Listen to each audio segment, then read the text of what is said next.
me faking. Welcome to Your Mac Life for Wednesday, April the 18th, 2018, show number 1171. I'm your host, Shawn King, along with Melissa King. How you doing? Good, thank you. How are you? I need your microphone up a little bit. I'm good. On tonight's show, we'll talk to our friend Jim Dalrymple of The Loop at loopinsight.com about one of the most offensive statements John Gruber of Daring Fireball has ever said. We'll talk more about that a little later on. We'll also talk about the Apple news of the week. Apple, where'd my story go? I had it here. Where'd it go? Apple leaks. Apple put out a memo to its employees about leaking that leaked to Mark Gurman of Bloomberg. We'll talk to him about that. And also Apple News subscription service. Apple bought Texture, and now another Gurman story leak rumor is that Apple's going to be creating a subscription news service with that. Something they tried before and failed at miserably. We'll talk to him about that. And in our starting point photography segment, how to take boring photographs with a $40,000 Hasselblad. I know, right? You're not going to believe the pictures this guy took with a $40,000 Hasselblad. Boring photos. It's proof that it doesn't matter how good the camera is. If you're a shitty photographer, you're a shitty photographer with a good camera. And I'll show you those photographs a little later on in the show. My apologies for not making it on the show last week. I guess I don't know how to talk about this except for just to... I've been smoking for 40 years.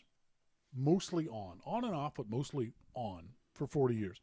And I don't want to anymore.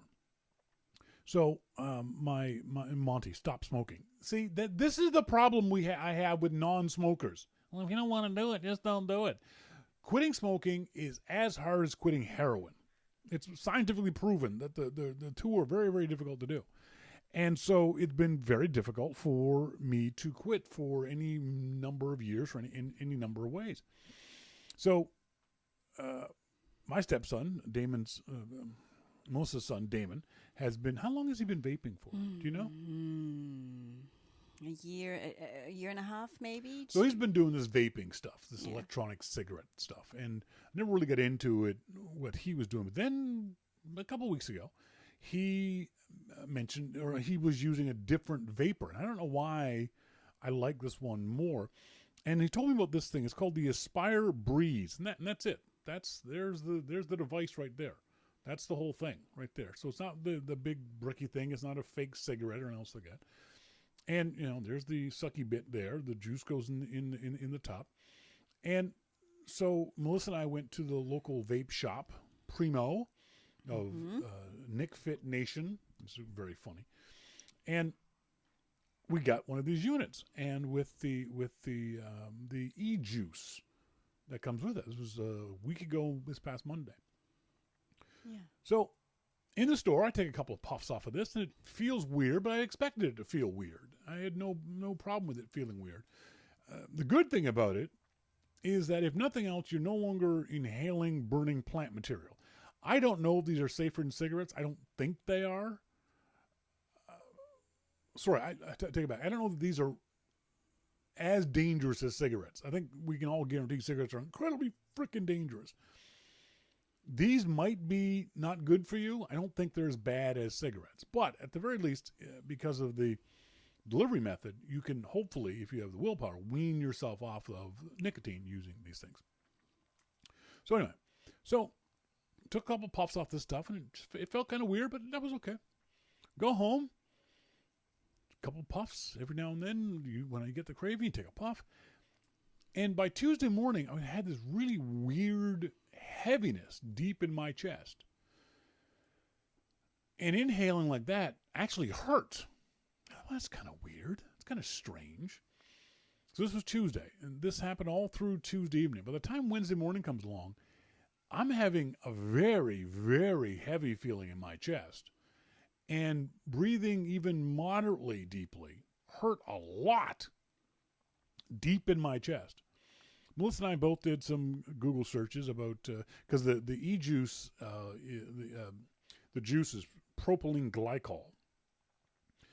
And so we did I thought maybe I'm not allergic to anything else in my life. And Melissa said, well, maybe you're allergic to that. Well, I can't be allergic to it. So we do Google research. We didn't see anything.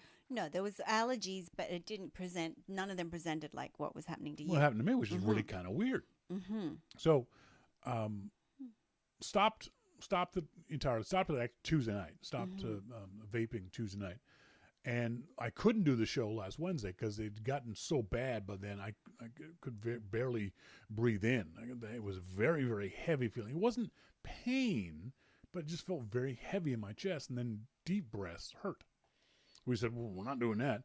And I mentioned it on Twitter to a guy named Primo. He said, well, that's a possibility. It's unlikely, but come on in and we'll switch your e-juice to a vegetable-based e-juice. So I waited until the pain had gone away. And then last Thursday, went in and got the e-juice for this thing. And the e-juice makes a huge difference. The vegetable-based stuff doesn't hurt at all. Doesn't feel weird. I've been doing it now since Thursday afternoon. Yes. I haven't had a cigarette since last Thursday afternoon. No. While I still crave nicotine, I don't crave smoking, which is different. There's a pack of cigarettes in the freezer, but I don't smoke them. I do this.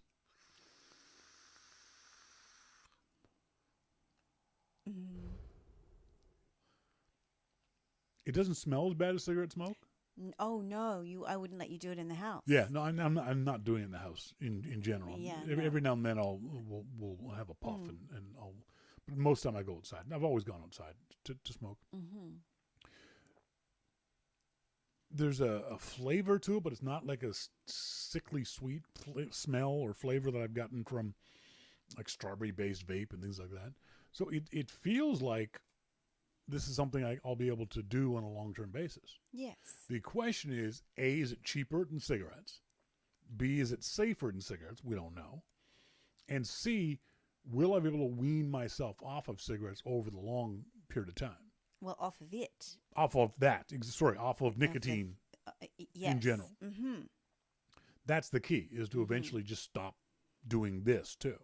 I don't want to be doing this for the rest of my life. I want to stop. My goal is in 6 months to not be doing this either. Okay. That's what I'm hoping can happen is in that period of time. Monty says some of the fluids used by some of the vape units have an oil in it that's very, very close to what's used in movie smoke machines. Some people are very sensitive to that stuff. We have to put up warnings in the theater that smoke fog fluid is in use. Some stage crew people I work with just can't be around some of the fluids when they're heated to make the white smog or smoke. Yeah.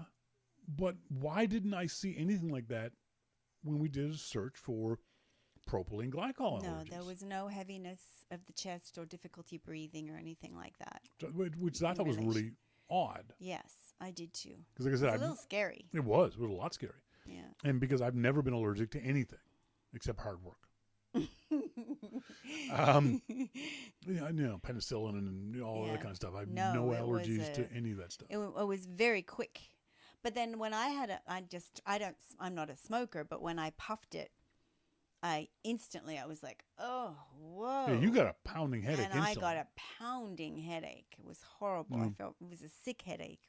Didn't feel good at all. So. Anyway, hopefully this will work. That's like I said. But that's it's during the goal. those rituals. It's during those times where you ritualistically smoke that you're going to have difficulty. That is definitely a big issue. That's the hardest for the people who are non-smokers. The hardest cigarettes to give up are those ritual ones. The ones you do every single day or every single situation. Yes. For me, it's very obvious that some of my ritual smokes are, for whatever reason, when I'm going to go somewhere, when I leave the house, I light up a cigarette before I get in the car. And the car is 10 feet away. And I'll still light up a cigarette and have a couple of puffs. You're getting ready. Even before you get out of the car, you're getting ready to take a puff. And then when I get out of the car, I'm going to light up again. Same with the motorcycle.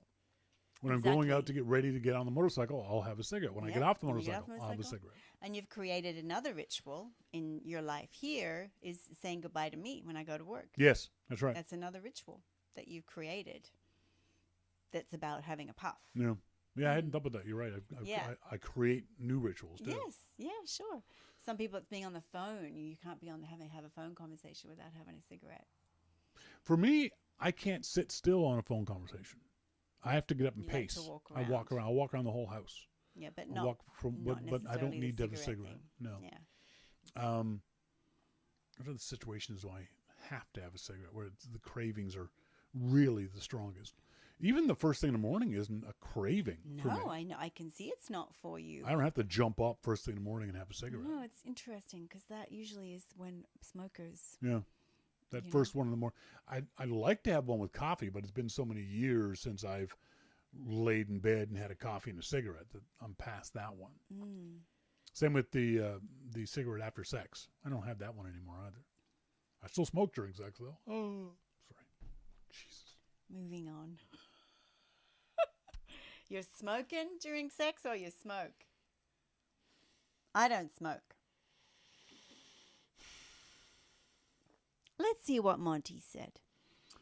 Propylene That glycol propylene fluid is glycol chemically fluid is very close to the stuff that you put in your car radiator. Ew. Cinnamon. Yikes. I Yes. agree. Cinnamon. Yes, Monty. That's right.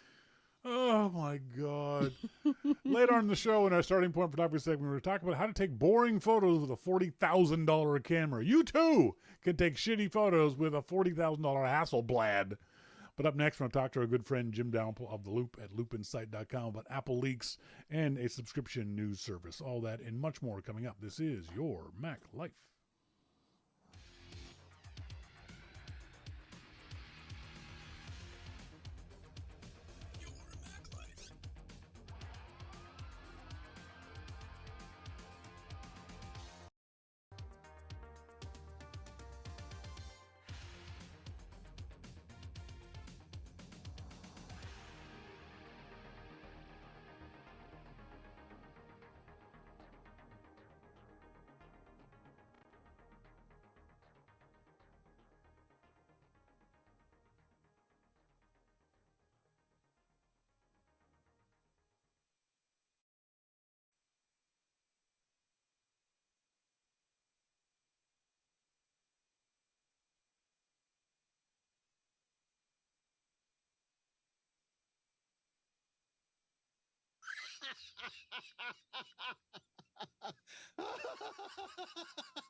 Welcome back, folks. Thank you guys very much for joining me here this Wednesday evening. I am Shawn King, and joined in our phone room now by our good friend Jim Dalrymple of The Loop at loopinsight.com. Jim, how you doing? Well, I just spilled a little bit of beer on an outside table, and now I have to lick it up. That is the Canadian way. Yes, you must lick it up. Absolutely. Yeah. How did you spill it in the first place? That's just incompetence. It overflowed. Ah. Wait, and I didn't see it overflow. you pour your beer into a glass? No, I took a drink from the bottle and it overflowed. I was going to say you're becoming civilized there in America. I'm doing good, Shawn. How are you? Good, thank you. Big story, interesting story. Apple sends out a email to all of its employees about leaking that immediately leaks. The irony. The irony of it. Well, not only the irony of it leaking, Apple knows it was going to leak. There's no doubt about that. Apple knew. Of course. That kind of stuff happens. The issue is who it leaked to. It leaked to Mark Gurman of Bloomberg, formerly of 9 to 5 Mac. Gurman is probably the biggest leak source of both true and untrue, accurate and inaccurate rumors over the last 10 years in the Macintosh community. It was kind of funny that a lot of the stories that the leaked memo from Apple talk about are stories that were leaked to Mark Gurman, which I think is twice as ironic. What did you make of this? This seems to happen, but once every couple of years from Apple, they sort of send out this form email to their employees. Not like this. Not like this. No, not like this. How is this different?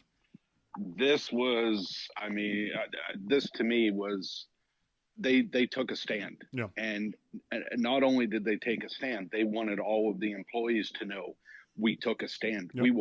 We will prosecute you. You will not only lose your job and maybe never find another one in Silicon Valley because it'll be on your record, but we'll also send you to jail. So, damn. Yeah, but the whole jail thing rang kind of false to me. Didn't it to you? Mm-mm. Apple says that they have caught 29 leakers last year, noted that 12 of those were arrested. The problem is there's no evidence of that. Well, no one has found any proof that 12 people in the U.S. were charged and arrested in cases involving Apple. What, do you expect the people to stand up and say, hey, I was just arrested for leaking information, which I did because they caught me red-handed doing it, and now I'm being charged? They don't have to stand up. The court records are public records in America. Anybody can do a search of a LexisNexis database and find out. All you can do is do search for Apple leak Cupertino, and it will pop up. And yet no one has found any of these 12 people. There are no arrest records for 12 people. Don't know what to tell you there. It just feels a little off to me. You understand what I'm saying? That this is something that you'd think members of the media would jump on like raw meat to find these 12 people and find out what they leaked and what they were charged with and what they were arrested for. It seems to be a no-brainer for the media to go after this kind of stuff, and yet no one has. Well, I don't know. I mean, I didn't search for the 12 people. Maybe there's a different way. Maybe they were charged, or I don't know. Maybe they're not in jail. I don't know. I don't know what it could be. You said in your story on loopinsight.com, I have a hard time understanding the motivation for employees to leak information about upcoming products. This is rarely about money, is it? It's very rarely. Someone in the Loop comments section said, people are getting paid for this. But no, they're not. No. It's very, very rare. You've been leaked to. I've been leaked to. If you've been around long enough, someone's going to tell you something that they're not supposed to tell you. And I've never been asked for money. And I'd be willing to bet that the same thing could be said of you. No one's ever said to you, hey, pay me $100 and I'll tell you this story. Yeah. I mean, I know a lot more and always have than what I publish, but nobody's ever asked me for money. That being the case, you have been leaked to, as I have, and like I said, like everyone else has. What do you think the motivation is? I don't know. Yeah, I know. I'm just a nice guy. People just tell me stuff. So. Oh dear. So I don't know. I don't know what the motivation was, but I've never understood, when people come out and tell Gurman or whoever it is. Yep. I mean, Gurman is doing his thing and that's what he does, and people tell him. So I just don't know I know why Gurman and other people try and get the Oh, sure. information. Absolutely. I don't know why people at Apple willingly give it out. I never understood it. I don't think I ever will. I've had people tell me things they want me to know because it's a fun story or because they want to feel important or in the know. But for the most part, I think people know me well enough to know that I'm not going to then turn around and use that information as a story for like a Gurman would. They want Right. to I don't want to say impress me because I think that's silly, but they certainly do want to say, hey, you want to hear a cool story, and they'll tell me Right. an inside baseball story about something that's going on at Apple. I think that feels like what most of at least the Apple leaks are. The supply chain leaks are a whole different story. Those I think can, will, and have been paid for. From the point of view of a journalist would go, a unscrupulous journalist would go to a Chinese manufacturer or a Chinese employee of one of these manufacturers and say, hey, if you slip me the motherboard of this thing, I'll give you $1,000. Yeah, see, I've never gotten any information from supply chains. No, me neither. And that's just not something I've ever tried to delve into. It just the people who do leak to you, do you have less respect for them because of it? No. I mean, mine are different than what I think a lot of the rumor pieces do. I mean, they're going at people for information. That's a lot different. And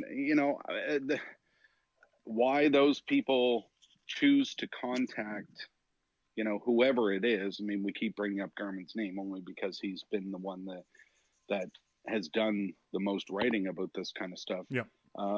I don't know why somebody reaches out to Gurman and says, this is coming, or here's the link to what was it the last time, the latest iOS version that basically killed the entire keynote. Yes. Yeah, I don't know. I don't think that actually was Gurman that did that. But anyway, it's just I don't understand why they did that. Whoever that was. A CNBC reporter, Christina Farr, says, I've been told by internal Apple employees more than once that once a reporter wrote about an issue the employee, cared about, because it's good for users, not as much for the bottom line, they finally got the resources to fix it. So she's saying that's the reason why some employees might leak, is because there's a pet project that's going to be killed, or they want more resources to it, or they just want to get the public to know more information about that particular thing.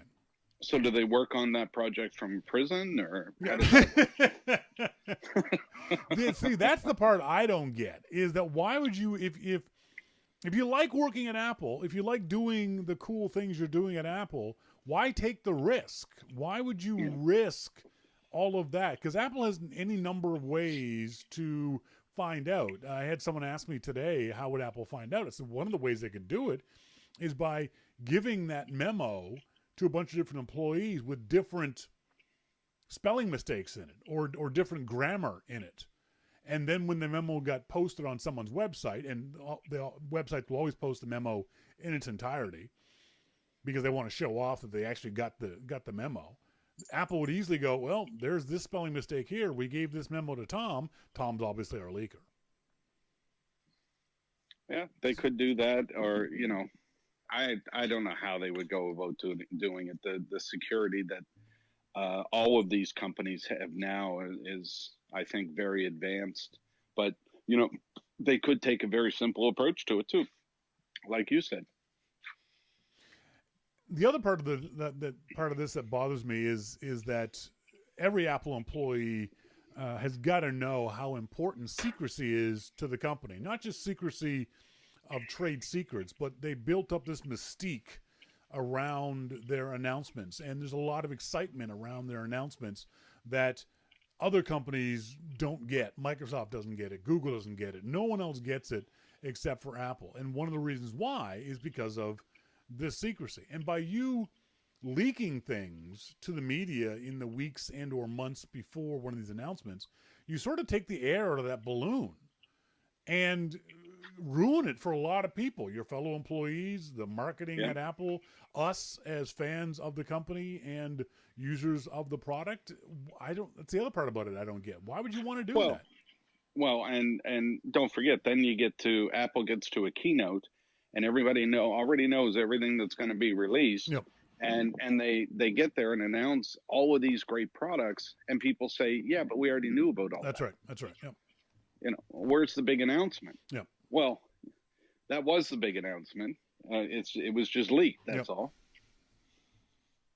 Yeah, it's interesting that people feel that they need or want to do this kind of stuff. I've never understood the motivation, but then again, as I've said many times in the show, I like being surprised. I don't go searching for rumors. I don't read the rumor sites more than their headlines. Never have. I'm not the kid who shook my presents before Christmas to find out what was in them. Me neither. I'm perfectly happy to wait until Steve Jobs or Tim Cook announce stuff on stage and go, oh, that was kind of cool. So maybe that's part of my problem is I don't understand leakers to begin with. Yeah. I don't shake my presents either. So. Yeah. So, oh well. It'll be interesting. It's interesting that you think this is a something that is a bigger deal than before. To me, it feels like same old, same old. Apple does this every 2 years and warns people every 2 years, and nothing ever changes. This feels different to me. I mean, I really think that they're fed up. Yeah. And I think that they caught those 29 people last year. Somebody is prosecuting 12 of them. Yep. And, I think they're just putting a shot out over everyone's bow, say, we're not fucking around anymore. Well, we'll see by how the rumor mill works from here through September when we expect the next iPhones to launch. Yeah. Speaking of rumors, there was another one, another leak to Gurman over at Bloomberg, talking about Apple is planning to launch a new subscription service.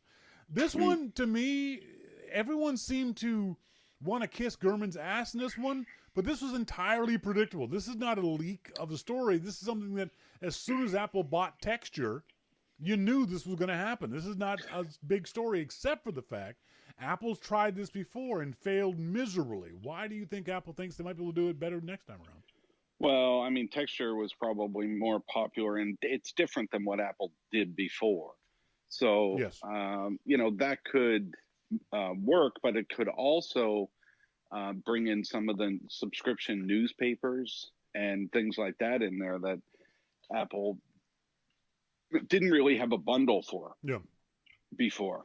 I think it has to bring in newspapers, otherwise it's going to fail, don't you? Well, and that was my question. What kind of subscriptions are going to be included in this? Is it going to be just the magazines that Texture had, or is this going to be something with a bit more variety? Texture had a lot of apps. A lot of magazines. Yeah, right.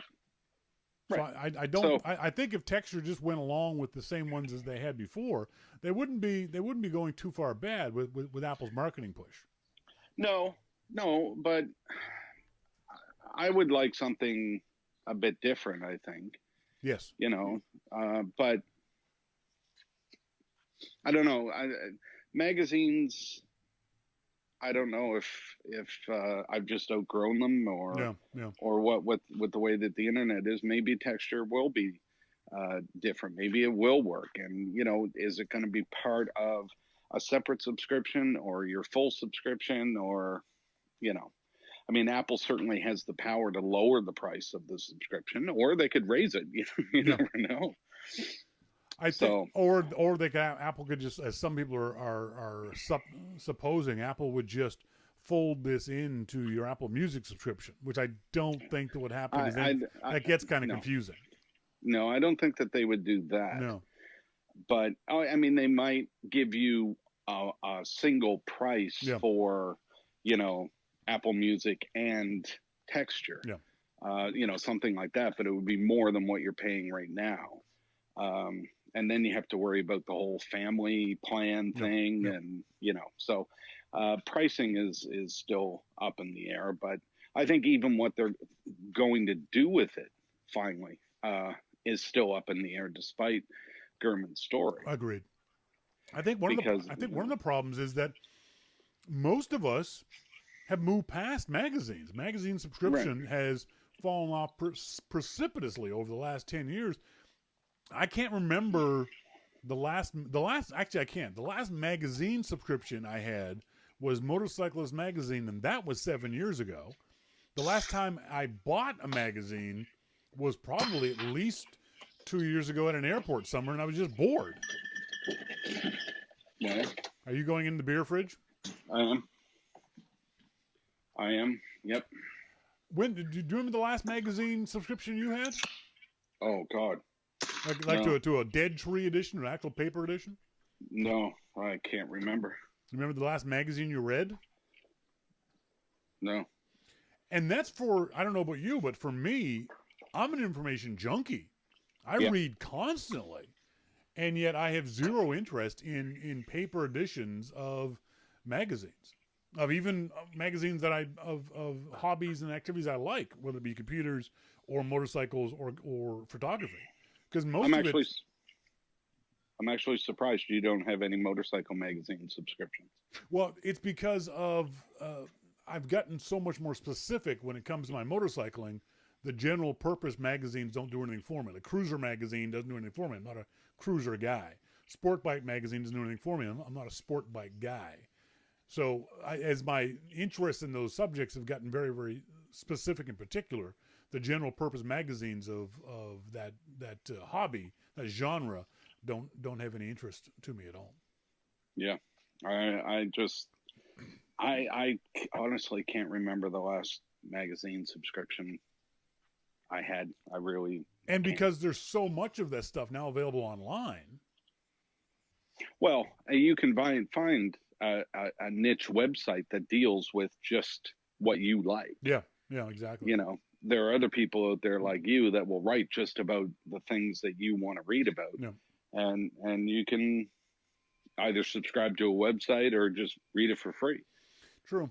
Yeah, it's going to be really interesting to see how Apple integrates this technology into whatever it is that they're planning on doing. I don't know that it's going to be. I don't think it's going to be a subscription inside of Apple Music, though. I do think they will offer you a deal, Apple Music and subscriptions for $17 a month or whatever it might be. But if it's just, and it's not going to be just texture with an Apple branding, though. I think I can't see it. No, neither can I, because texture wasn't that big a deal. No matter what some idiot websites like Macworld would say, texture was not a huge success. They didn't have a whole lot of paying subscribers after 5-6 years in the market. It was very much a niche thing that the vast majority of people didn't know anything about. And that's what I tried to get at before when we first talked about texture was I wouldn't be surprised to see this technology rolled into something new. Yeah. Whether that's a version of texture that adds something else, or I don't know. I don't know what it's going to do. But speaking of not knowing what to do, Apple, our friend Matthew Panzarino got a huge scoop. Got a one-on-one interview with a bunch of folks at Apple, and the announcement that Apple is going to release the modular Mac Pro in 2019, not 2018, as they hinted at and we assumed before. Is this becoming embarrassing for Apple? Well, I mean, it depends. What's more embarrassing, releasing something that's not ready or waiting until you have it done? I think what's embarrassing is they keep talking about it and yet not delivering it. Well, then in that case, this would be embarrassing for them. You don't think so? You don't think it is? You don't think they're overthinking the Mac Pro? I mean, just put a bunch of Xeon processors in it and release the goddamn thing. Well, I think that there's it's hard to overthink it when you've already admitted that you backed yourself into a corner. Yes. So if they are overthinking it, I would rather them overthink it than underthink it. Okay, fair enough. So if that whole process is going to take another year, then okay. I mean, we've been getting along just fine without it. So, but have we though? Every time the Mac Pro gets mentioned, we hear from various pros in various industries saying, no, the Mac Pro is as it's constituted now past its prime. We've moved on, or are going to move on very quickly to Windows-based machines because we need the bestest, fastest machines that we can lay our hands on. And they're not brand loyal at all. They are not OS loyal at all. They are application loyal. They're loyal to the job they have to do. And if they can find another machine that will let them do their job 25% faster and bill clients 25% more, then they'll go with that machine. Well, and that's bound to happen with some customers. But, those same customers may have done it anyway when the Mac Pro comes out and they say, well, it costs too much. Yeah. Or because if it's going to be modular, then we still don't know what that means. That's right. Exactly. People assume one thing, which I don't think is going to happen. You and I have talked about that before. People think modular means to be able to put in their own RAM and their own video cards and all that kind of stuff. I don't think Apple's going to go that way. Well, I don't know. They may, but we don't know to the extent of, modular is going to be this. Yeah. And until we know what that is, I mean, there's no way to really tell. And the thing that impressed me the most about Panzer's story was that they're working and hiring professional people to actually go out on campus and make movies and then go in and process all this stuff and find out where the weak spots are in the workflow and create music and, process all of that and find out where the weak spots are. I mean, that's dedication right there. They're not just building machines and then a month beforehand getting people in to work on them. These are filmmaking pros. These are audio pros that they're hiring. They're on staff to work this machine through. Yeah, and what Apple used to do is develop these machines and then NDA some pros to play around with it and do some videos for them. I think Apple's realizing that their in-house folks don't know enough about the workflow of these people, so let's bring in folks who do know the workflow. Processing a video that you took is or audio is different than sitting down and actually creating something. Yeah. I mean, if you send me a Logic file, I can process that file and, do all kinds of things to it, but that's different than actually writing a song and creating this piece of music with, 100 tracks, and how's it going to react on this machine, and what's going to happen when I start making changes live, and that's a different process. So the fact that they're getting these people, and that's what these people's livelihoods was to create music and create video, and then process it all. I mean, now they have the pros on staff. Yeah. So I think that shows a lot of dedication to what they're trying to do. And they can work those pros to death too. For a whole lot cheaper than what they were doing before. I think, and I need your comment on this one, and we'll let you go on this story. The single most offensive thing that John Gruber has ever written, I want your commentary on this. It's a very interesting story. The 36-year-old accountant who never played pro hockey stars in a Blackhawks win. You heard the story, right? Oh, we posted it. This is a great story. This is a great story. Awesome. Fantastic story. Yeah. Gruber says this is a fabulous story, but one takeaway no one seems to be mentioning is that playing goalie in the NHL is not that difficult. Now, you're more liable to see Gruber before I am, but please punch him in the nose when you see him again. Are you shitting me? Were you not personally offended for our national sport when this little weasel said this? I saw that and I chuckled because that is somebody that does not have an understanding of the sport. Of sports in general. Gruber's never played a sport in his life. Come on. He's a nerd. Gruber's very knowledgeable about baseball and about the Yankees. And, for hockey, a goalie is the pitcher. Yep. That's what he is. He's the pitcher. He's the one And you know, a goalie is a tough position. Never one that I wanted to play. Never. When we were kids, that was the last. No kid wanted to be goalie. Yeah, somebody got stuck in there and then just kind of grew into the pads. Exactly. Know? I mean, one kid had his brother's pads. He was like, "Oh, I don't want to be." They're your pads, dude. You got to wear them. You know, and I ain't wearing them. They're your brother's pads, kind of thing. Yep. Well, it must be the same thing when you walk into a dugout at a baseball game and you see, you know, the pitcher is this kid that everybody knows is the best pitcher. Yeah.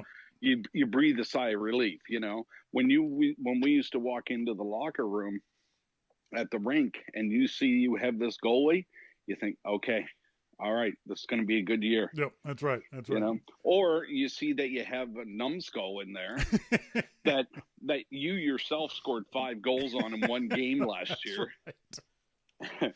I think, and you think, oh shit. I think what it is that Gruber, like a lot of people, don't understand the subtlety of being a goalie. It looks like just stand in front of the net, let the puck hit you. But when you understand what's going on, there's a lot more subtlety there. I take his point that it is might be easier, that position, than anything else. He's talking about football and basketball and baseball, but it's not easy. If you know what I mean. The goaltender in hockey controls the game. Yep.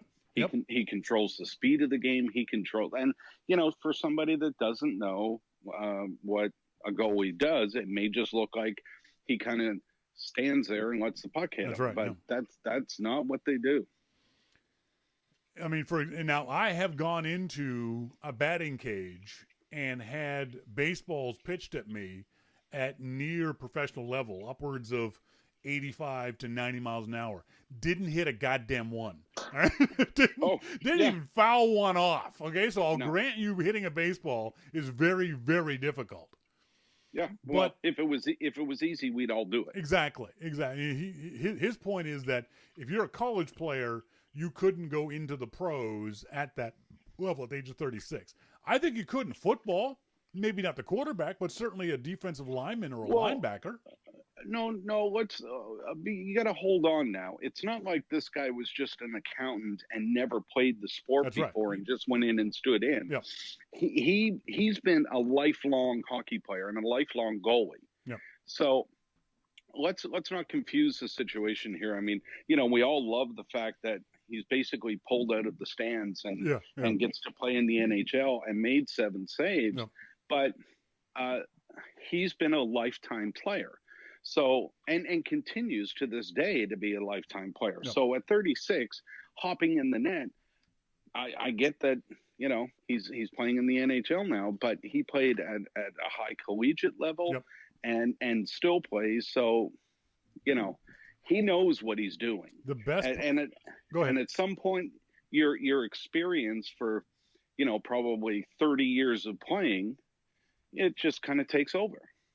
The best part of that story had to be the interviews with this guy afterwards. I mean, he was so much fun to listen to talk afterwards about how scared he was and you know, all that kind of stuff. So that was fun listening to him afterward. That's for sure. I love that he got #1 star. Oh, hell yes. He had to. You kidding me? He had to.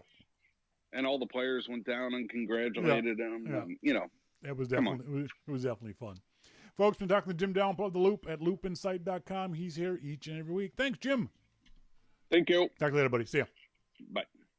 Yeah, it was a good story. It was a fun, feel good story, and I'm a little miffed at Gruber for pissing on the story a little bit, saying that, you know, being a goalie is the easiest thing to do in professional sports. It might be easier than other thing, but it sure as hell ain't easy. That's for sure. Scott Foster has a Wikipedia page. Go to wikipedia.org and do a search for Scott Foster. Cool guy. When we come back from these messages, we're going to talk about using a $40,000 Hasselblad and taking really bad photos. All that and hopefully more coming up. This is your Mac Life.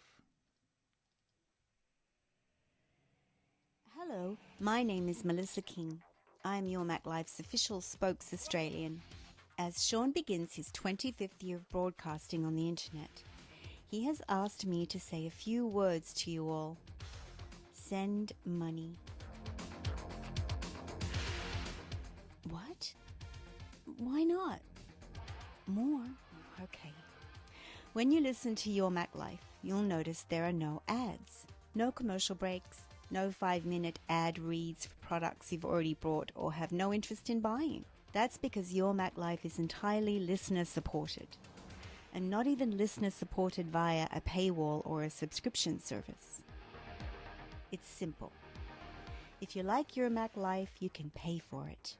If you don't want to pay for it, you don't have to. You can still listen. But we'd really like it if you did. On the Your Mac Life homepage at yourmaclifeshow.com, on the top left, there is a subscribe to YML box. You can send any amount you'd like each month automatically from your credit card or PayPal account. It's set for $2, $5, $10 or $15, but you can set it for any amount by clicking the donate button. The best part is you'll barely notice it. It's $2, but it makes a huge difference to us here at Your Mac Life. It means we can pay for website hosting, internet access, new computers and software to run the show on, and so much more. So, if you like Your Mac Life, please subscribe. $2 will make a tiny dent in your wallet, but when enough people subscribe, it makes a huge difference to Your Mac Life. I'm Melissa King. Thank you.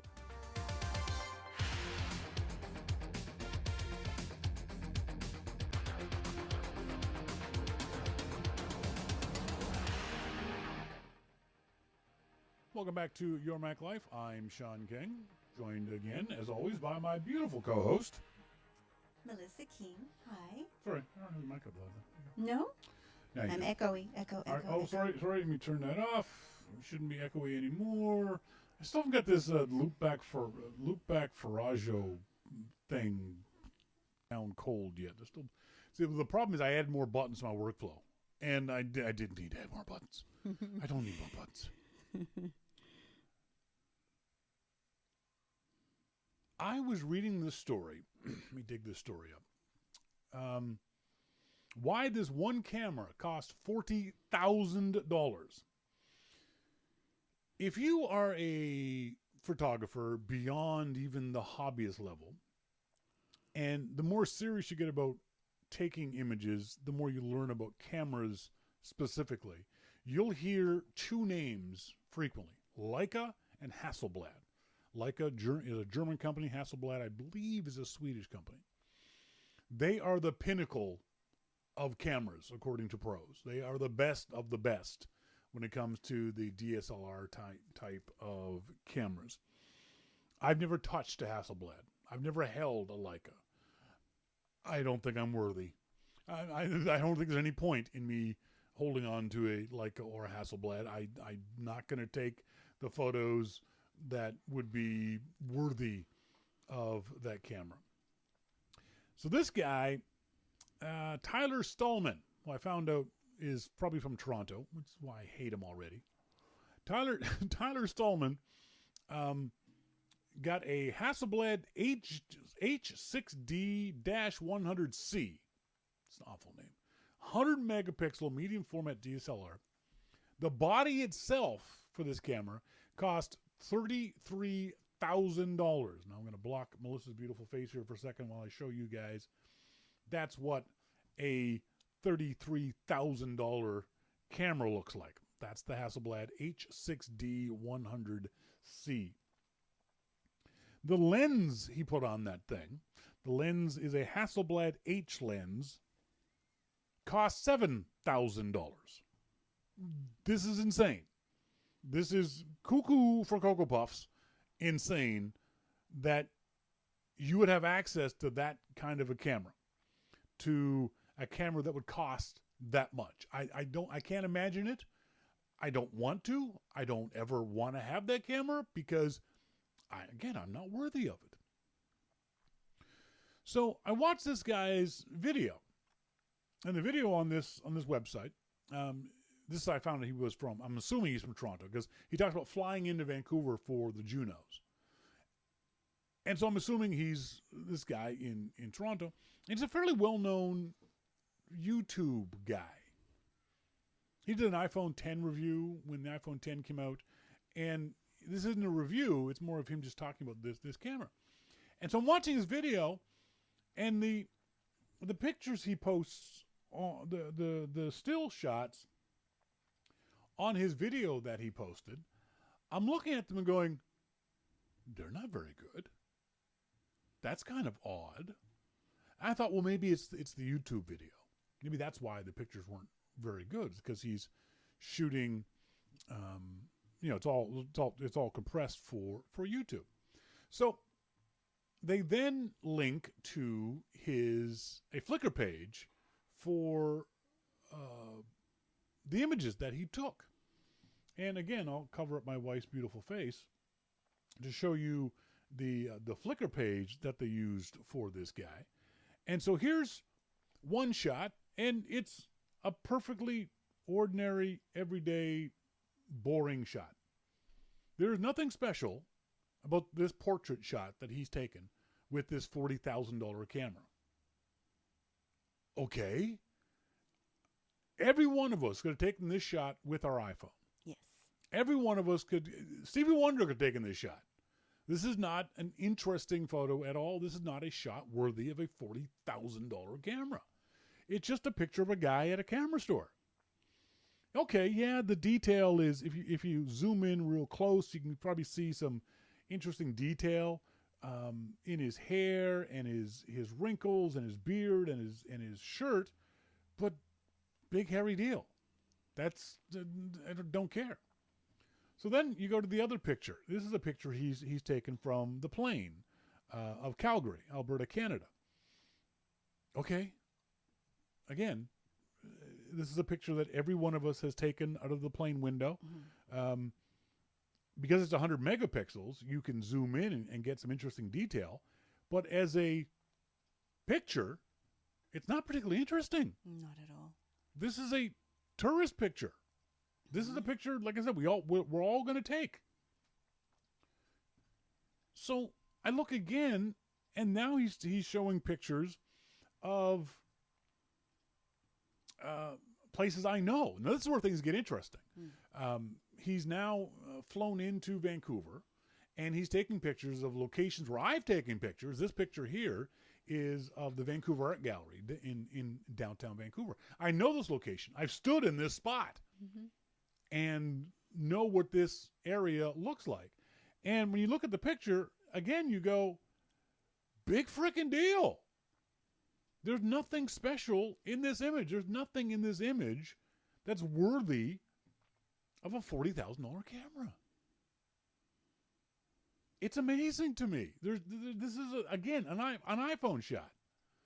The next picture he's posted is, I don't know what this is. This is objectively a shitty photo. It's a terrible photograph. It's high tea. It's high tea somewhere, but the composition sucks. I mean, he's got this thing over here on the left-hand side. There's no focus of the image. Everything's in focus front to back. It's a boring picture. It's true what Monty says, though. He tells no stories with anything. No, nothing. Nothing. I mean, the next picture is of the waterfront here in Vancouver. It's called, this is a cruise ship's dock. It's called Canada Place. And again, I've stood here and taken pictures like this. Right here in this spot of Canada Place is where I'll do some of my classes. There's a pub here called Mahoney's. So I've been down here 1,000 times. And look at the sky. This is a picture you shouldn't even have taken. Oh, it's terrible. Because this is a shitty picture. It's the exact same picture that 8,000 tourists take every single day. Yes. Every single person. Better than that one. And some of them are better than that one. And finally, here's this picture of downtown Vancouver. This is Granville Street, for those of you who are familiar with the area. And this is the Vogue Theater, the Orpheum Theater down there. And the Orpheum Theater, by the way, is a beautiful theater. But holy shit! Oh, it's awful This is a in so many terrible ways. It's hard to count how many ways this is a shitty photo. He's got the guy wires for our streetcars here. The Vogue, if that's your story, this wonderful Vogue neon sign here, get closer to it. Yeah, I agree. I don't need to see the cars, dude. He's got cars down here on the bottom. That's a Mazda. Don't care. Don't care. Well, and even there's something covering the sign there. Yeah. That's what's showing.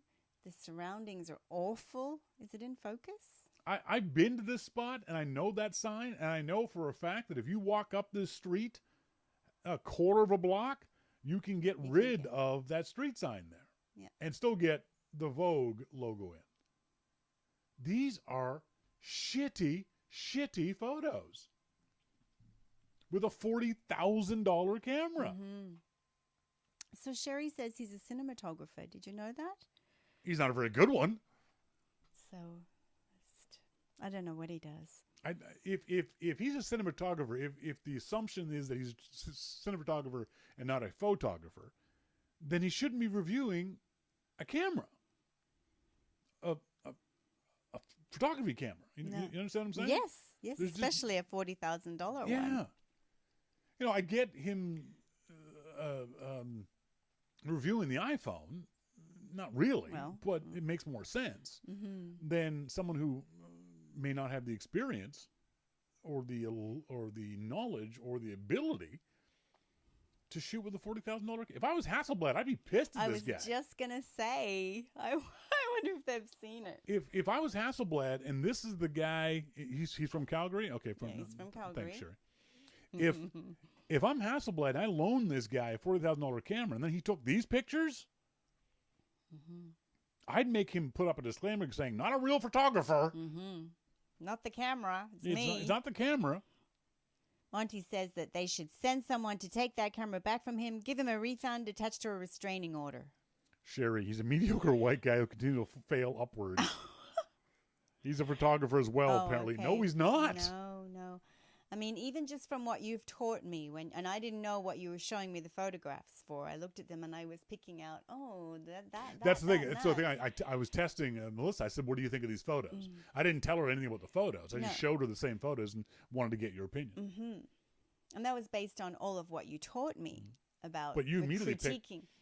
picked out the photo of the high T and went, "What's that over in the left-hand side?" Oh, I did. No, and the bright spots and how he could have zoomed in on things to make them more interesting. And the boring sky, Canada Place. Surroundings and the sky for Canada Place. Yeah, no, I picked it all out.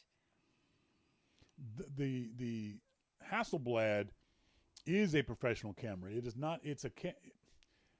I've seen people with them, but it means they've got more money than sense. I'm wondering where you got the money is what I'm wondering. Oh, it's just some rich guy. Yeah. In the classes I used to teach down in the States, I'd often see in my beginner class a guy with $10,000 worth of camera gear.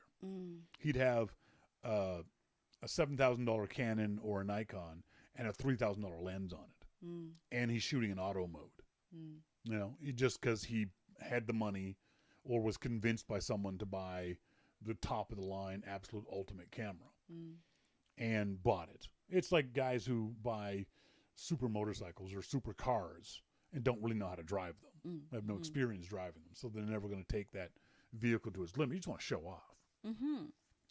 But unless you're showing off, a Hasselblad is used for high-end fashion photography, for big stuff like that. And the other thing is, you watch the video and you look at the camera, it's an ugly camera. It doesn't have the same ergonomics as a DSLR camera. It looks very weird to carry. It doesn't look like a real camera when you see it. It looks like a toy camera. Monty says, "I have plenty of boring images like that in my catalog, more for documentation purposes. There aren't anything I would ever show anyone." And that's my point. It's fine to take shitty photos, but only show off your absolute best photos. I'll take, on average, say I take 100 photos, there might be 2 I'd be willing to post on Flickr or to Twitter or to Facebook. 98 of them are bad photos. Photos I don't think are good enough to show anybody. And that's, I think, true for most pros. Most pros have that kind of a ratio. Out of every 100 photos they take, they'll get 1 to 10 really, really good ones. So if this guy thinks the same way, and those are his best photos, that's just embarrassing. Well, it is, especially since he's reviewing this incredibly expensive camera. And then you go to his Flickr page and look at his other images, Yeah, they're not better. Oh no, they're not. They're off the. Oh no, they're terrible. Sorry, Literally not better. Terrible. No. You go to his website and look at his portfolio work, Yeah. and he shot a bunch of headshots. That's like, yeah, everyone could have done those. No, they're There's not nothing good at interesting all. about his photography at all. No. And it No. makes me sad because people are paying this guy tens of thousands of dollars to do stuff. Hasselblad is giving him a $40,000 camera to play around with. He's going to the Junos. Did they give it to him? No, as a loaner. He sent it back. Oh. And these are the images that he's getting. He's not worth the effort that people are putting into him. I thought a my company opinion. like that would screen who they gave a product to very closely. But that's my point. They do. But they screen for reach, not for ability. Oh. Well, so they don't care that he took shitty photographs with their beautiful camera. Maybe not. Okay. Maybe all they care about is they did a video and said the word Hasselblad 1,000 times in the video. Okay. I don't know. But, Monty, by comparison, the Apollo astronauts took Hasselblad cameras to the moon. The first pictures from the moon were shot with pro gear like that. Some of them, in fact, are still on the moon. Actually, they left a bunch of Hasselblads behind. Well, Hasselblad's gone down in their standards. Yeah, no They get to kidding. use their camera. No kidding. Anyway, moving on. As always, if you have any questions or comments for us, Sorry, I thought Wallace was going to jump up at the window again. our goofy cat has started to hear our voice. There's a window right here. Yeah. And he started to hear the voice. And we were sitting here one day last week, and all of a sudden we hear this boom, boom, boom, boom, boom. And there's this cat is clawing up the screen. And that's probably 5 feet in the air. I know, he's This never idiot done it. cat's- He's such a Get doofus. down from there, idiot. As always, please send us your emails to onair@yourmaclifeshow.com if you have any comments you want to make. And don't forget to check out our new podcast, Don't Listen to Us. It's a bad name because we don't actually want you to listen to us. It's on the iTunes store in the podcast section, podcast section called Don't Listen to Us. You can also go to anchor.fm/DLTU. We'd love to hear what you guys think about the show. We've done five episodes now. Yes. And we're having fun with it. I'm enjoying it. It's fun, yeah. Good. I'm glad you're not feeling like you have to do it. Oh, no. You're actually enjoying doing it. No. Let's see. Get emails from you guys.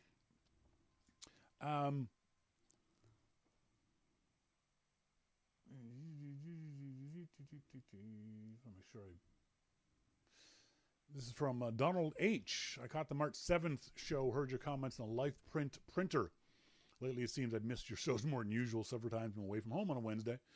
I grew up with instant pictures, being the black and white Polaroid Swinger, the Polaroid Color SX70. One of my granddaughters has a Fujifilm instant camera and had to learn how to conserve and get the most out of her 10-shot film pack, like when our filming came in 35mm film cans. Don't worry about overestimating size. It's a guy thing. Thanks, dude. Thank you. Smart ass. He's back to mini digital printing. I don't think I would expect much out of the Life Print. Looked up the price of $150, 20 sticky back pages, $30, zinc ink. I remember one of my daughters had a photo printer about 10 years ago. I don't recall ever seeing any photos that it printed. Her sister uses retail photo printing like Walgreens and Walmart. That's a good point about expectations.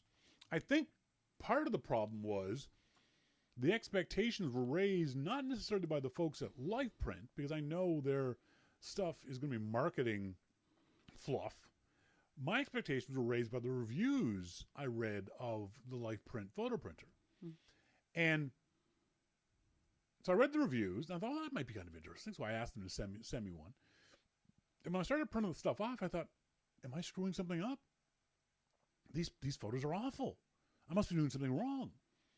So I read all the troubleshooting stuff online. I sent their tech support guys emails. I sent the vice president of marketing got back to me and answered a bunch of questions of mine. And it turns out, no, I was doing everything right. The reviews, for whatever reason, for lack of a better way to describe it, weren't being honest. They weren't being truthful 100% in the review, because you cannot, in my opinion, print off the zinc, and this is not a life print issue, it's a zinc issue, it's a zero ink issue. You cannot print off any printer or any image off any of these zinc printers and get true color fidelity. You simply cannot. It's the nature of the zinc printing. Okay? And that's fair. That's fine. But none of the reviewers said this. Every review I read said, oh, these are as good as the stuff you'll get from Walmart or London Drugs or whatever. And that's absolute bullshit. If nothing else, because the paper curls on you after a very short period of time. The paper is expensive. So, yeah, it's my expectations, I think, were fine of this product. I think the product just wasn't very good. Simple as that. Jonathan Jacobs says, I found this right after your discussion about all these fiddly bits. Anderson Images Tutorials Exposure Simulation. Seems like it's correct. What do you think? This is kind of cool. He's found this website, and again, I'm going to cover up the face of my beautiful wife. And I'll show you guys this. I'll put it in the IRC chat room. There. So this is kind of neat. This is a website at andersonimages.com.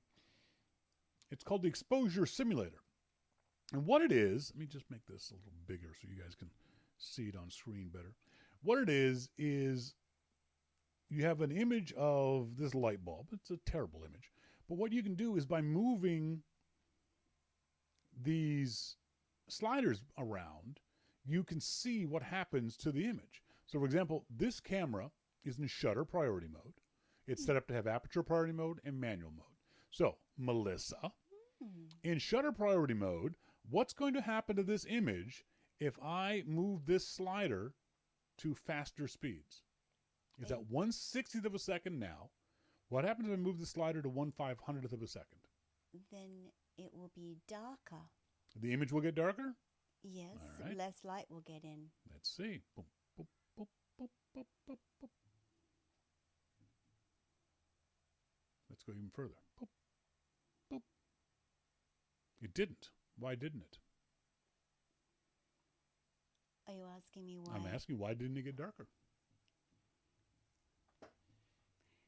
So we made the shutter speed much faster, less light got in. Well, it must be to do with the f-stop then. Exactly. What priority mode am I in? You're in aperture priority. No, shutter priority. And what that means is I'm going to control the shutter speed. The camera's going to figure everything else out. So what happened here, watch the aperture. As I move the shutter speed to the faster side or to the right, watch the aperture. The aperture going down. Oh, yeah. So the camera adjusted for it then. Exactly. That's what happens. When you're in shutter priority, the camera will adjust ISO and aperture on your behalf. Right. And so with that aperture number going down, what's happening to the aperture? It's getting bigger. Exactly. Wider. So the aperture is allowing, as you decrease the shutter speed to allow less light to hit the shutter, light to hit the shutter for a shorter period of time, the aperture opens up to allow more light to come in. Right.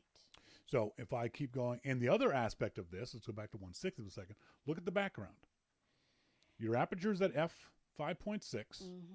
Watch what happens as the aperture changes. Look at the background changing on that image. Yes, because you're focusing more and more in on that one object. Your depth of field is getting smaller. Depth of field is getting smaller, right.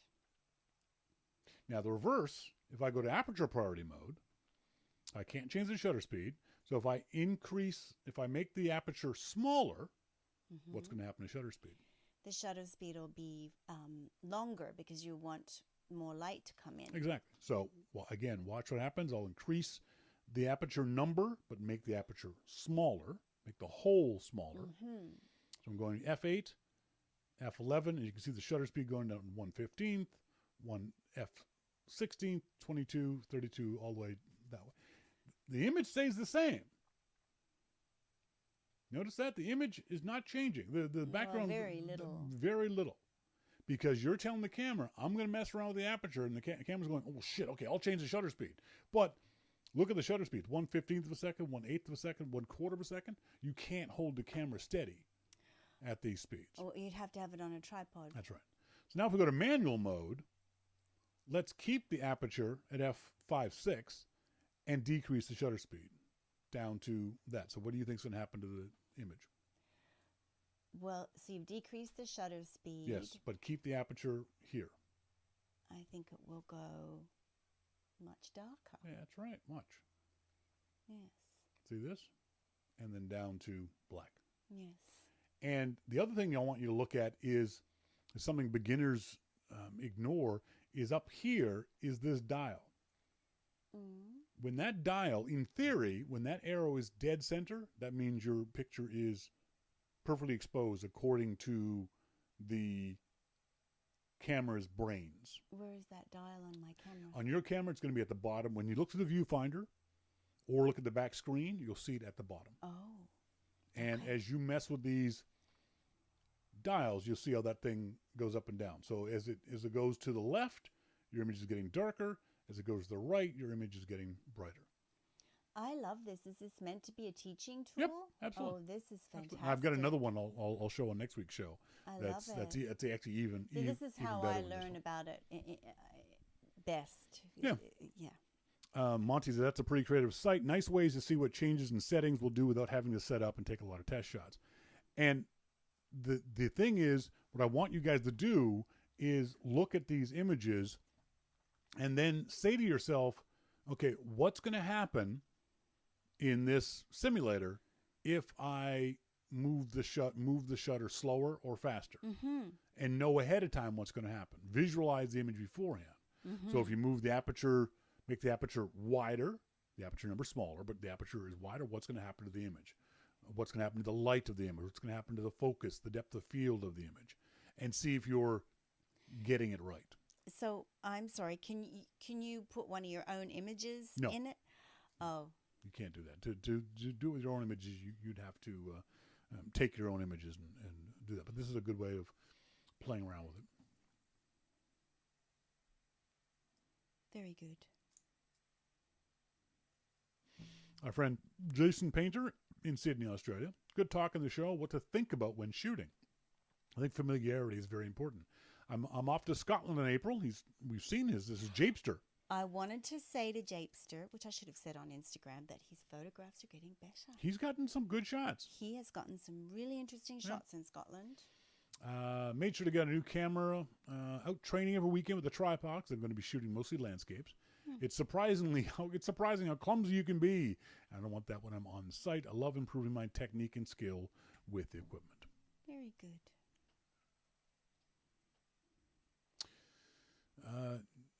Nikau Remkaren. Why do so many people who own a DSLR use it in auto setting?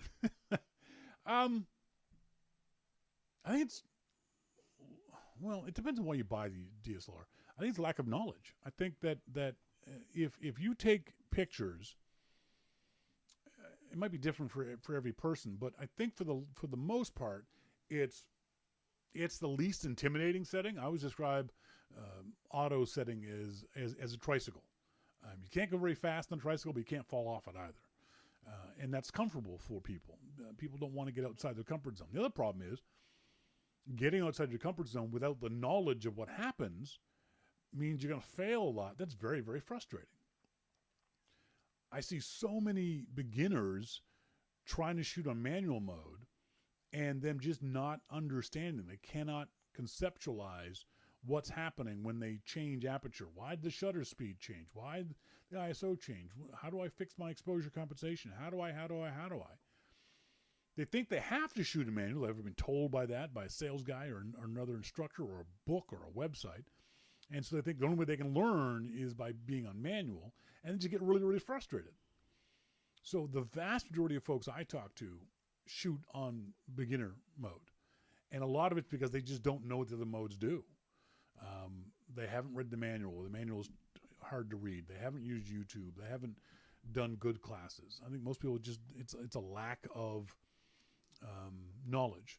As Monty says, lots of people want the lens flexibility of a DSLR, but are intimidated by the settings adjustments in manual mode. And for a lot of them, they might have been told by a sales guy, well, this is the best camera at this price point. Like I've always said, in any situation, certainly in cameras, if you walk into a store and you tell the sales guy in your camera store and the sales guy says, can I help you? You say, yeah, I'm looking to buy a new camera. And he says, how much do you have to spend? Walk away. Walk away. Because that guy is not going to sell you the camera that should be used for you. He's trying to sell you a camera that fits your price range instead of selling you a camera that's best for you as a photographer. What I teach in my classes is baby steps. I'm not going to take you from auto to manual. I don't think any instructor should take you from auto to manual. It's like taking you from a tricycle to a Ferrari. You're going to kill yourself.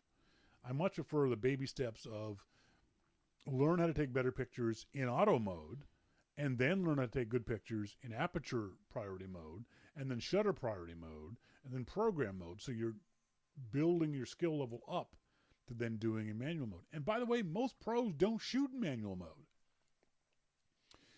The vast majority of pros, I would say, just don't shoot manual as often as you think they might.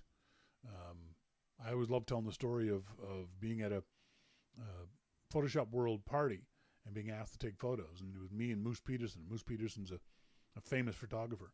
And I could see Moose showing people his photos. And I was just going nuts. I could not get the settings right. I was on manual mode. Could not get the settings right at all. All my photos were shit. I walked over to Moose and said, Moose, what are your settings? He said, what are you talking about? I said, what settings are you using? He said, dude, I'm on auto mode. I can't get the light right in this place. This is a professional photographer who just said to hell with it and shot in auto mode. And he took a bunch of shitty photos, but he will also take a bunch of good ones too. So don't feel like you have to shoot in manual mode. At least make the effort, though, to learn more about your camera so you can shoot in other modes other than the auto mode. Don't feel like you have to go to manual, but learn more about your camera than just straight auto mode. Don Beck, just catching up on the last few shows. Congratulations on your 25 years of broadcasting. My 14 years of listening means I've actually been listening to more than half of your on-air career. I was introduced to your show at a Macworld Expo in Boston, the last one, because the friend I was there with kept saying, I wonder if Shawn's here. I hear Shawn might be coming. Has anyone seen Shawn? As you know, you didn't come. I was curious who this Shawn guy was. Your anniversary show was great. Really enjoyed hearing the history of the show's beginnings.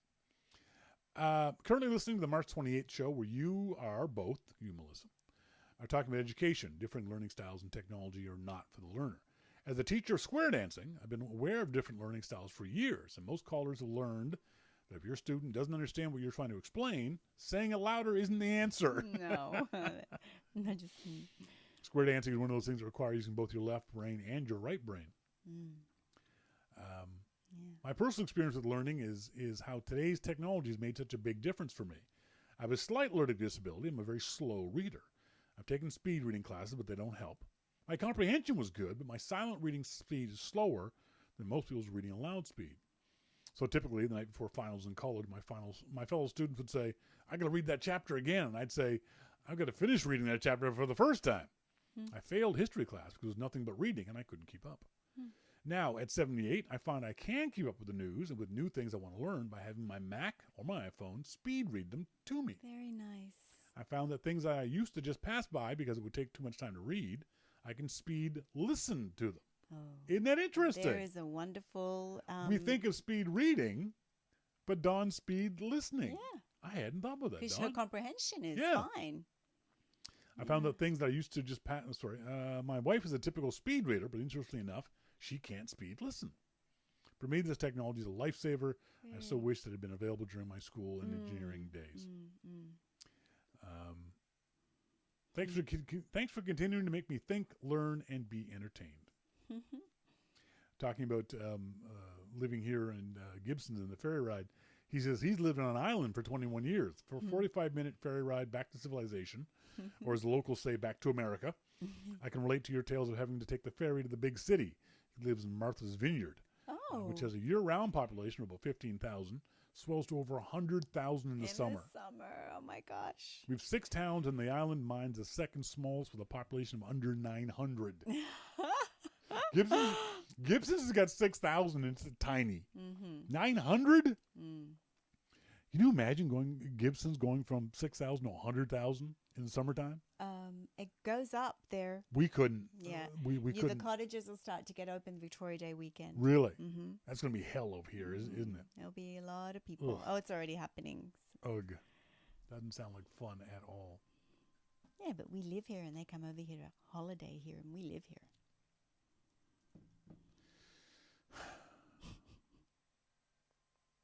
Dear user from Netflix, sorry for the interruption, but we are having trouble authorizing your payment method. If it still does not work, you'll want to contact your credit card company. You can validate your information by either clicking on the link above. This will only take a few minutes, and your account functions will be fully restored. Log into your account to enter your payment information again, or use a different payment method. The vast majority of folks who are listening to the show right now are going to go, that sounds like a scam. Somebody in this room, not naming names. There was a reason for that. Really? There was a reason for that. And that's because my credit card had been corrupted, or whatever you call it, again. And I thought, oh no, Netflix. I didn't update my Netflix. I thought I did, but I guess I didn't. It was only because my credit card had been corrupted. So, you clicked on a link in an email.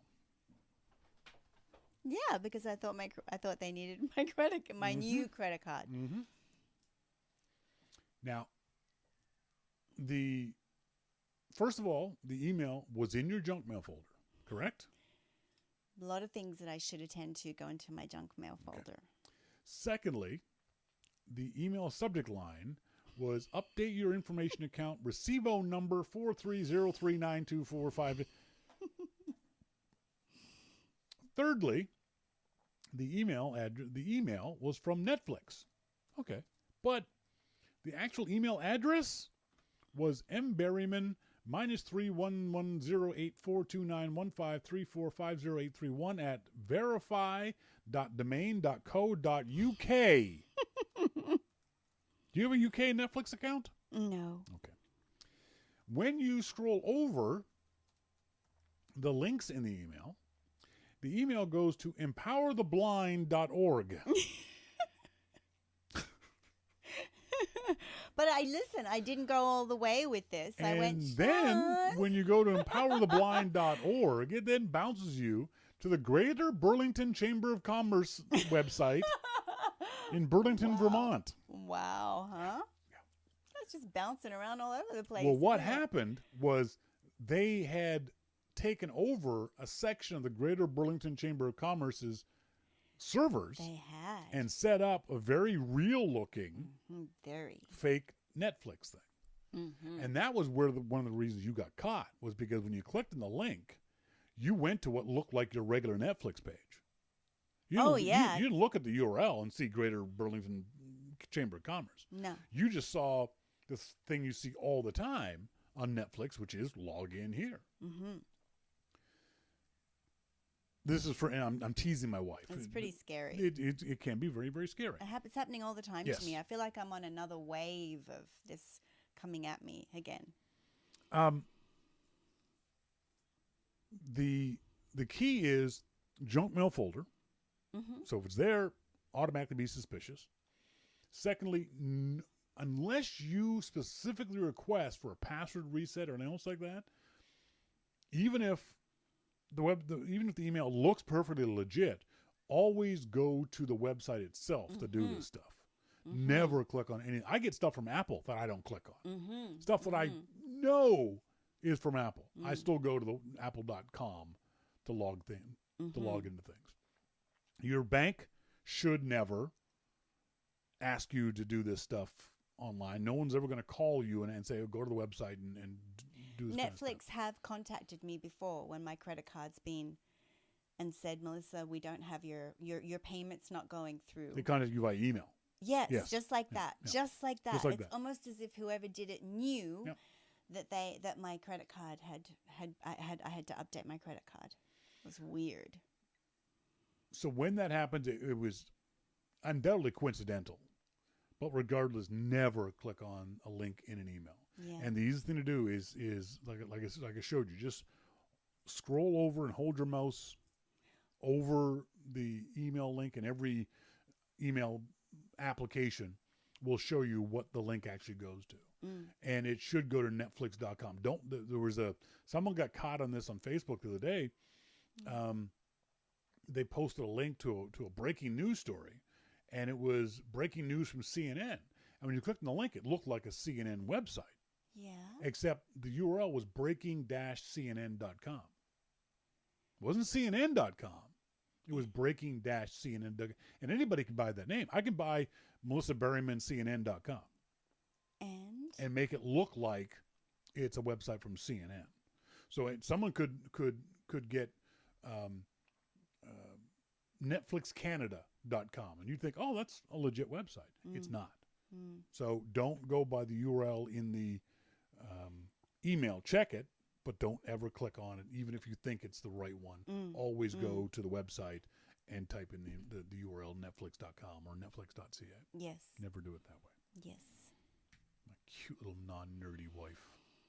But but I am getting better at this stuff, and I'm good. more suspicious all the time. It was only because my credit card needed updating. Donald Hall, appsandmore.com. I've been listening since the iPod Shuffle came out in 2006. Jay was your co-host. Then later, She Who Shall Not Be Named came into the picture. I must say, I'm really enjoying your having Melissa as a co-host. Oh. She seems like a lovely woman. You're a very lucky man. I remember my brother saying somewhat cynically once that the only women available after age 40 were someone else's nightmare. Someone else's nightmare. And why over 40, I wonder? That's funny. Because that's when you all go batshit crazy. Oh. I'm kidding. Don says, I look forward to this week's show. Thank you very much, Don. Appreciate that.